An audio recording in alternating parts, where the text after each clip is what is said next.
Je suis dérangé par cette affaire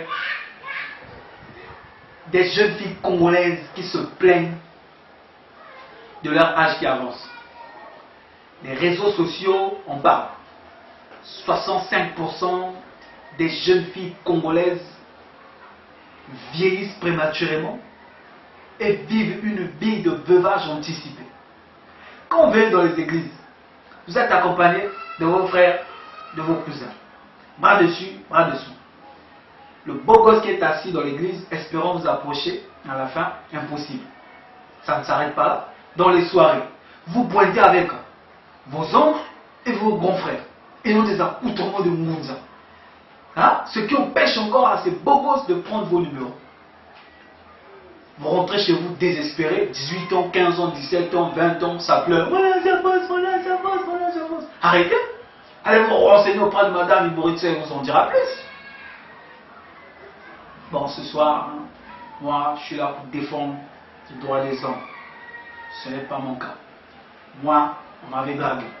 Et on continue à me faire la courtise, quoi. Hein. C'était du genre, pas tes filles, quand tu fermes les yeux, tu devines, c'est Jessica. Et la Jessica apparaît. Hein. Bon, les filles, ne vous fâchez pas. Ne vous fâchez pas. Ce soir, vous êtes belles, mignonnes, vierges, célibataires, impures, incolores, inodores, quoi. Vous sentez bon. Je salue le producteur de ce spectacle qui me capte depuis l'étranger. C'est un frère pour nous. Cet homme, quand je le vois, je pense au père de la transition congolaise, André Mulongo. Daniel, en te voyant, nous retrouvons André Mulongo. Oh Daniel, oh Daniel. Bon gosse de son état. Le gars, on l'a tellement dragué en caressant sa tête, ils ont tout emporté. Quoi en même temps? Ah, quoi si je te salue quoi. Bon, vous les hommes, quand vous courtisez une fille, il faut vous renseigner sur son background. Hein? Je me faisais courtiser par une fille d'un père gongolo. C'était grave. J'aime ce peuple. Hein? Ce peuple, quand il s'exprime en français, tu as l'impression d'entendre les Ukrainiens qui s'expriment en français, quoi. Hein? Alors, nous étions dans la classe.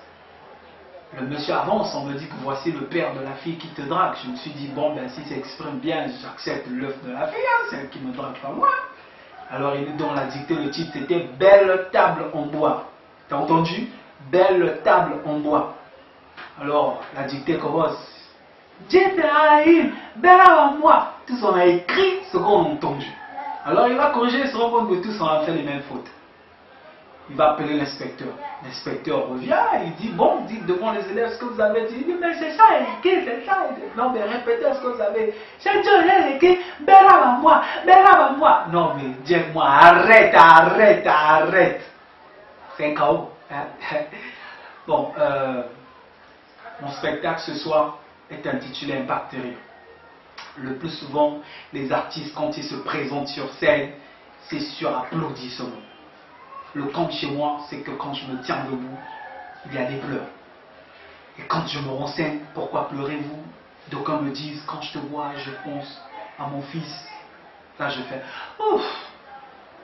La fatale, c'est quand ces femmes me disent, quand je te vois, je pense à mon mari, je pense à mon petit ami, je pense à mon fiancé. Ah, ça va, pas mal, hein? Le meurtre, c'est quand les hommes me disent, quand je te vois, je pense à ma femme. Oh. Arrêtez. Tu ne peux pas quitter ton père pour s'attacher à un homme. La Bible dit, tu quitteras ton père pour s'attacher à une femme. Alors ce soir, je voudrais parler du mariage. Hein, pour nous qui sommes déjà dedans, c'est difficile de sortir parce que c'est merveilleux, quoi, tokos. Hein. Pour rappel, épouser une femme signifie accepter 8 gigas de RAM. Hein. 3 terrains de disque dur, c'est-à-dire ça coule quoi, pas de latence. Récemment, un de mes frères venait de se marier avec une de mes camarades, une de mes soeurs finalement. J'étais venant, elle n'avait pas payé la dédicace. Alors j'étais chez eux, la femme était en train de se plaindre de quelque chose. Je vous ai dit que quand les ministres se rencontrent entre eux, le mariage est vraiment nickel, quoi, du genre chantre pour chantre, évangéliste pour évangéliste, pasteur pour pasteur. Alors eux c'était les chantres. Imaginez-vous, La chamaillerie se fait en mélodie, du genre de ré, mi, fa, sol, la, si, la. Donc la femme avait commencé. Elle était en ma dièse, elle a fini en pi 14, du genre.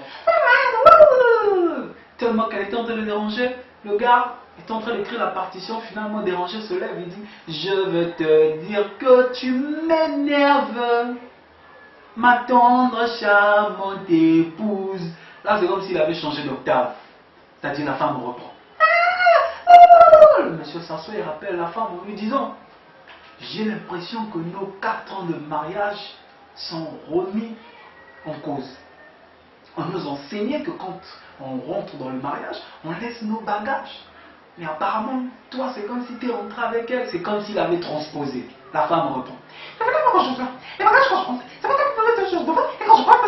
Ah, là, ça a encore dérangé le gars. Fallait qu'il mette fin. Il est mieux pour moi de partir, s'en aller te quitter pour toujours. Là, la femme aussi reprend son solo, quoi. Hein? Alors, jusqu'au bout, on est ensemble. Jusqu'au bout, je vais te suivre, bébé. Non, mais c'est bien le mariage, quoi. Hein? Dernièrement, je suis allé visiter le pasteur. Dès que j'arrive, non, mais le pasteur était en train de s'échanger avec madame. Je ne pouvais pas rentrer. Et c'est madame qui avait pris la parole. Il est écrit, hein, je vous ai dit que quand les pasteurs, les prophètes, la chamaillerie est motorisée, quoi. Donc c'est la femme qui parlait. Il est écrit que celui qui trouve le mariage, celui qui trouve une femme, trouve le bonheur. Dans le Proverbe 31, il est écrit que le cœur de son mari a confiance en sa femme. Je viens de rentrer de Paris, je suis allé rendre visite à madame Mauriette dans la maman, c'est pas ce côté. Alors le pasteur reprend. Ben non, femme, il est écrit, soyez soumise à votre mari. Je t'avais dit, ne bouge pas, ne bouge pas. Là, la femme reprend. Ah, soyez soumise. Cela fait combien de temps que tu as bu l'eau de ma fontaine? Hein? Cela fait combien de temps? Il est écrit, ne vous privez pas de l'un et l'autre. Le corps de l'autre, c'est mon corps. N'est-ce pas? Cela fait combien de temps? Là, le pasteur répond. Ben non, femme. Il est écrit dans Jean. La vie chrétienne ne se résume pas dans la chose et dans la prière et les jeûnes, femme. Pas dans le manger, dans le boire. Hein? Alors là, si tu continues, la fin fait. Oh, c'est comme ça. Alors le monsieur dit, une fois de plus encore, je te porte main. Là, la femme du pasteur reprend. Oh, c'est comme ça. Mais il est écrit, souviens-toi, ne touchez pas mes oins, ne touchez pas mes oins. Vas-y, tu vas faire avec Dieu. Non, le mariage, c'est nickel, quoi, hein, les gars. C'est tocos, quoi. Hein? Dernièrement, nous étions en spectacle au Nigeria, à Lagos. Et en passant, j'ai assisté à une scène terrible. Non, mais directement, c'est un chaos. Ce qui se passe dans les églises, il y a trop de comédiens. La femme, elle vient, elle passe. Le témoignage, elle descend, le pasteur le rappelle. Non, mais viens dire de quoi avais-tu été délivré. Là, la femme arrive, elle dit Alléluia, tout le monde reprend, Amen, Amen. J'ai été délivré de l'Ebola. Hier, Alléluia, merci au Seigneur. Là, tout le monde la calme. Elle reprend le micro, elle redonne le micro au pasteur. Là, le pasteur dit non, on va le remettre au modérateur. Là, elle va remettre au modérateur, le modérateur guette quoi. Si le pasteur le voyait, là, le modérateur lui dit non, tu peux partir avec. Dis-moi, c'est chaos. Hein? Ça se passe à l'église, hein? Non, loin de chez toi. Hein? Bon, ce soir, je voudrais parler à toutes les femmes. Quand vous épousez vos hommes, ça ne signifie pas que vous les apprivoisez. Hein? Faut les bien nourrir. Hein? C'est pas la peine de mélanger le carré, le riz, le haricot, le saka et tout quoi. C'est pour les transformer en tout ça pour tout quoi. Et puis en plus, vous les gros, les grosses, les grasses et les grasses, c'est pas votre problème de grossir. Hein? L'enlèvement c'est très bientôt. Ça va se passer en un clin d'œil. Vous grossissez. Hein? Heureux les minces, parce qu'ils seront élevés, ah, vous voyez quoi, en toute sympathie, facilité. Gare à vous les gros, les grasses, les obèses et les obévilloises, je ne sais pas. Parce que le temps que vous serez en train de monter, là, du genre, après tellement que vous êtes lourd, shit quoi. Non mais c'est pas moi. Hein? Malheur aux gros et aux grasses quoi. Hein? Et puis, je voudrais vous rappeler une chose. Ah, en fait, dernièrement en RDC, j'étais allé faire un documentaire. Arrivé là, il y avait un cours qui se passait, c'était terrible quoi. Vous savez, en RDC, il y a des cours qui se font en Lingala, Moukoutuba, Congo et tout et tout. Alors le prof c'était un blanc, il arrive, il vient faire son cours, tout le monde dans la salle. Pendant qu'il écrivait, les élèves ne voyaient pas. Alors le prof ne faisait que demander, vous voyez? Les élèves répondaient, non. Vous voyez? Non. Il a changé toutes les positions, trépied, haltère et tout. Il est allé appeler l'inspecteur. Donc quand il arrive, il demande, vous voyez? Non. Monsieur l'inspecteur, vous voyez? Il change de position. Vous voyez? Non. À l'instant, il y avait un bonhomme qui rentrait, il vient et s'installe dès qu'il demande, vous voyez? Toute la salle répond, au fait, vous voyez? C'est du genre, c'est le nom de quelqu'un. Donc, vous voyez? Tout le monde répond en lingala, non, ben Curtis, ce soir, c'est la Ligue des Champions. C'est la lutte finale. Tu rentres en possession de ton terrain. Hein? Ne confonds pas Doumez au boomer, hein, au baffle, aux tables de mixage. Hein? D'ailleurs, c'est une affaire de Yukubio. Hein? Commence par un baiser, quoi. Du genre, c'est l'affaire de Yukubio, quoi. Bon, très bientôt, hein, sagesse, tu vas me retrouver dans la salle de Damas. Hein? Nous allons continuer Impact Terror, quoi. Allez, bon mariage, les gars. Bye.